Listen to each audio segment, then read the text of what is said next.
Secretary Raimondo, so nice to have you here with Emily and myself. I want to get right to it because I feel like every conversation we talk about artificial intelligence, the build out, the spend, but increasingly about the impact on the labor force globally and here in the United States. You recently responded to a comment on X by Meta Platforms Vice Chairman Gina Powell. She was announcing Meta's launch of a program to provide paid training, certification, and a job for Americans of all backgrounds to be part of building American leadership in the world. Your response, you say many Americans face a catch-22. They need training to get a new higher paying job, but they can't go without pay to attend a training course, and that this initiative aims to solve this problem with paid apprenticeships and credentials that lead to actual available good jobs, I should say. When it comes to AI and the impact on jobs, how do you see it, and is Meta on the right track? Yeah, well, first of all, good afternoon, and thank you for having me. I am an AI forward person. I think that the U.S. does and needs to continue to lead in this global AI competition. And that means, of course, being ahead with the technology, but it also means having a strategy for people, right? I mean, we're not going to win the global AI race if we have great technology and sky high unemployment. And so I think it's time for the country to get very serious about changing the way we support people when they change jobs and the way we train people.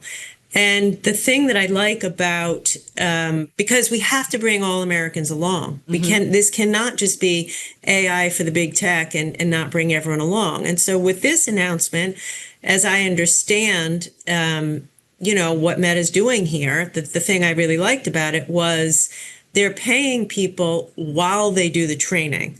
And I know from when I was governor, I was a leader in a lot of these apprenticeship and training programs.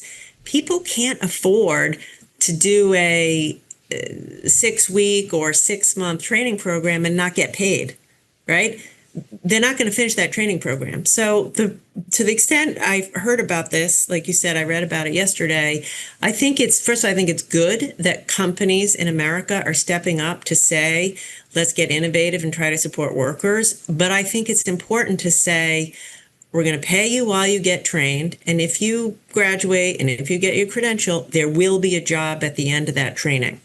Secretary, you wrote a guest essay for the New York Times earlier this year. It was entitled, "America Cannot Withstand the Economic Shock That's Coming." What do you think the country, the Trump administration, and lawmakers from both parties really need to do to address this very much feared economic and labor disruption that AI is expected to unleash?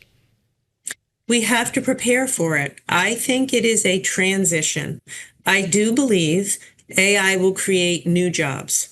Every technology has created disruption and job loss, but over time, new jobs, new industries, many millions of jobs in our economy today did not exist even, 20, 30 years ago. So I think we're going to get to that place. However, there will be a transition.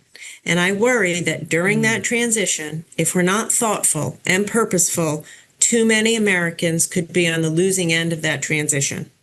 And so we need to get very serious right now and create new training initiatives like the one we're talking about. But that is not enough. Training is not enough. We need new incentives for companies to redeploy people. We need new, like a new safety net to help people transition from one job to the next. And so I think this calls for some pretty urgent action with the government, with employers. It's an all hands on deck moment to create a people strategy to get us through this transition. It's a U.S. race. It's a global race. And I think about what China's doing. They made some steps today in terms of being all in, and they do things differently, as we know, in China, Secretary Raimondo. So I'm just curious, if we don't get this right in terms of how we are approaching it and protecting our labor force, but at the same time making sure that we are making the right investments and moves when it comes to AI, when you've got China and the government in their deep pockets, will that put potentially the U.S. at a disadvantage in many ways? Yes, it will. I've spent as much time as anyone thinking about how to protect America from China and how to compete with China technologically, economically, militarily. And we need to do both. I personally oppose, over regulating AI or regulating the technology to a point that it would stifle innovation. I want America to lead. However, I also would oppose putting our blinders on and letting AI out into the world without a plan for our workforce. Because truthfully, if we do that, and if we wound up with extremely high unemployment, we won't win the AI race with China. We won't. We will then have political unrest, economic unrest, deep recession, and frankly, a regulatory backlash.